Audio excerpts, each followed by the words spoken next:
नाशिक शहर मुंबई नाका येथील पिनेकल मेडिकलमध्ये एनिस्टेटिक आणि नार्कोटिक औषधांची विक्री होत असल्याची तक्रार मुंबई येथील अन्न व औषध प्रशासन आयुक्तालयात तक्रार प्राप्त झाली होती. त्यानुसार जळगाव, अहिल्यानगर, नाशिक येथील सहाय्यक आयुक्तांकडून पिनेकल मेडिकलची तपासणी करण्यात आली. अन्न व औषध प्रशासनाची सर्वत्र धडक कारवाई सुरू असून नाशिक मुंबई नाका येथील pinnacle medical, Rigved society, Bhabhanagar, Mumbai नाकामध्ये एनिस्टेटिक आणि नार्कोटिक औषध विक्रीची तक्रार प्राप्त झाली. त्यानुसार जळगावचे सहाय्यक आयुक्त डॉक्टर प्रशांत अश्वर, अहिल्यानगर येथील सहाय्यक आयुक्त जावेद शेख तसेच नाशिकचे सहाय्यक आयुक्त प्रसाद देशमुख यांच्या पथकाने पिनेकल मेडिकलवर छापा मारला. सकाळी 9:30 वाजेच्या घटनास्थळी पथक दाखल झाली होते. दुपारी 4:30 वाजेपर्यंत मेडिकल बंद होते. पथक या ठिकाणी ठिया देऊन बसले होते. 5 वाजेच्या सुमारास मेडिकल चालक विनोद कुकरेजा दाखल झाल्यानंतर मेडिकल उघडून मेडिकल औषधांचा साठा तपासण्यात आला. सायंकाळी 7 वाजेपर्यंत 2 तास तपासणी सुरू होती.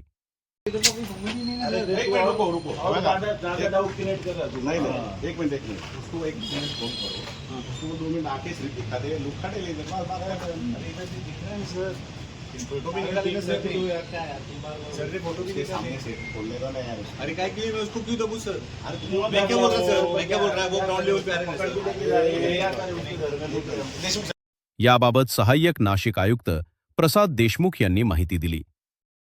पिनेकल मेडिकलच्या बाबत तक्रार होती की त्यांच्याकडे काही नार्कोटिकचे ड्रग्ज वगैरे असतील आहेत म्हणून अशी काही त्यांनी वरिष्ठांना तक्रार केली होती. त्या अनुषंगाने पथक आलं होतं. पथकाने त्यांचं जे लायसन्स प्रिमायसेस आहे पिनेकल मेडिकल तिथे तपासणी केली. त्याचा अहवाल लिहिलाय. त्याच्यात काही खरेदी विक्रीचे तफावत आढळून आले, पण नार्कोटिकचे ड्रग्ज वगैरे नव्हते. त्याला संलग्न असून एक जागा आहे अजून तिथे पिनेकल हेल्थकेअर म्हणून जिथे एक्सरेचं काहीतरी काम होतं. त्याच्या मेझनिन फ्लोअरवर काही औषधं होती, जसे मुदतबाह्य औषध सुचर्स आणि काही बॉटल्स, काही IV सेट, असे 2, 4, 5, 6 आयटम जे आम्ही तपासणी अहवाल लिहिले. आता सर्व अहवाल आणि हे सगळं लिहून त्यांना उद्या आपण मुदतबाह्य असतील औषधांची विल्हेवाट लावणे किंवा इतर तपासणीतले जे काही दोष आले त्याप्रमाणे कारणे दाखवा नोटीस देऊन पुढची कारवाई घेण्यात येईल. हा होलसेलर आहे का रिटेलर आहे? यांच्याकडे दोन्ही पण परवाने, होलसेल आणि रिटेलचे दोन्ही परवाने आहेत त्यांच्याकडे. ते काय बॉटल मधून भेटले? बॉटल्स म्हणजे त्या रेग्युलर बॉटल्सच आहे, पण काही मुदतबाह्य बॉटल्स आहे त्यांच्याकडे. त्यांनी आता तपासण्यामध्ये त्यांनी काय आपल्याला खरेदी बिलावरची मागणी केली, आपण ते काही प्रोड्यूस केलेलं नाही त्यांनी. ते आता कारणे दाखवा नोटीस देतील तेव्हा ते त्यांची काय पुढची कारवाई आपण ठरवू. त्यांचं जे काय नाव काय कळाले? विनोद नाव आहे त्यांचं, विनोद कुकरेजा म्हणून नाव आहे त्यांचं. तिथं मंजूर परवाना आहे आणि तो विधिग्राह्य पण आहे, म्हणजे त्याची व्हॅलिडिटी पण आहे. हा माल असा ठेवणं बंधनकारक आहे? किती दिवसात विल्हेवाट लावावं लागते किंवा काय असं?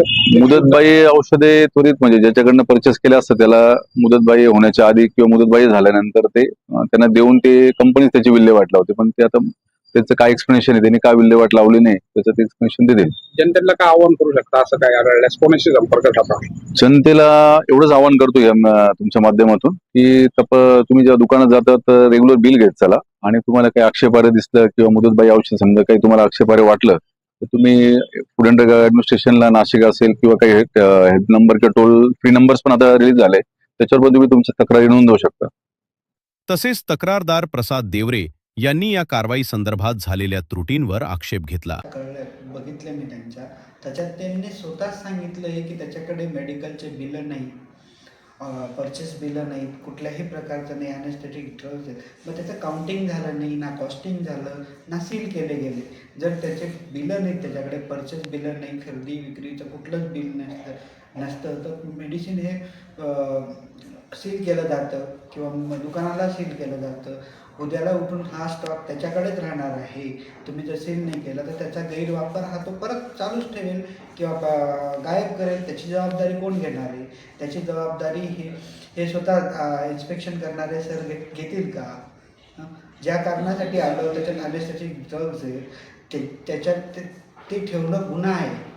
आणि जर त्याचे परचेस बिल नाही आहे तर तो माल चोरीचा आहे. तर मग तो कुठून चोरून आणला, कुठला आहे, काय आहे, या गोष्टींचा शहानिशा होणं गरजेचं होतं. त्याच्यासाठी तो एक क्राईम आहे. बरं, बरं फ्रीज चेक केलं नाही तुम्ही, ते फ्रीज का नाही चेक केलं याची जबाबदारी काय? आज तुम्ही रोजी निघून गेल्यानंतर ह्या गोष्टीचा काही सूक्ष्म झालेली कारवाई ही नाममात्र आहे आणि फक्त त्याला कव्हर देण्याचा प्रयत्न केला की हे मुदतबाह्य औषधं आहेत. तर हे मुदतबाह्य औषधं फक्त 10%च आहेत. 80% औषधी ही मुदतीतली होती, तरी पण त्यांचे बिलर नाही आहेत त्याच्याकडे, हे ते स्वतः कबूल करतायत. तरी तो माल सील झालेला नाही किंवा त्या माणसावर गुन्हे दाखल झालेले नाही, करत नाहीत तुम्ही. ह्या गोष्टीशी आम्हाला समाधानकारक नाही वाटल्या ह्या गोष्टी. सांगा ना काय हे काय आम्हाला सांगा ना, क्लिअर सांगा. अनेस्थेटिक ड्रग आहे सर तो, याच्याने नशा होते. हे बघा विदाऊट हे बघा बॉक्स उचलता बी येत नाही एवढे.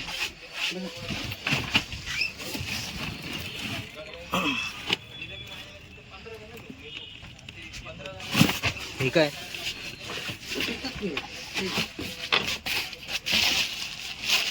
ग्लो वगैरे ते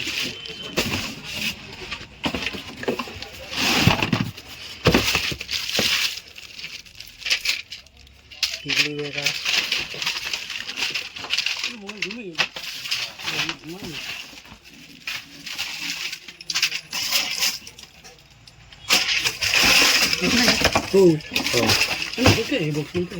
त्याच्यात खोला ना.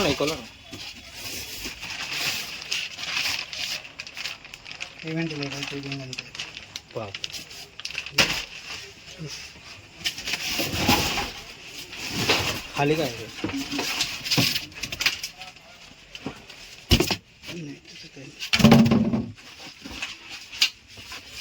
हे काय काढू ना खाली, खोला ना पूर्ण.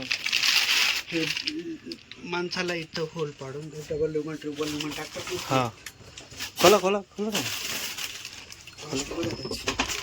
कॉस्ट किती त्याची? 21,400. एक खोला ना पूर्ण, खोला काढा ना.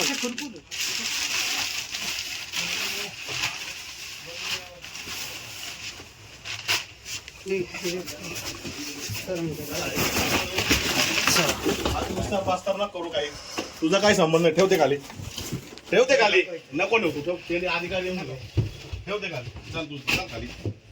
ते घेतलं ना तर कोण काय म्हणतो ओळखी ना, सगळं बाहेर काढतो मी. चल खाली. तुला एक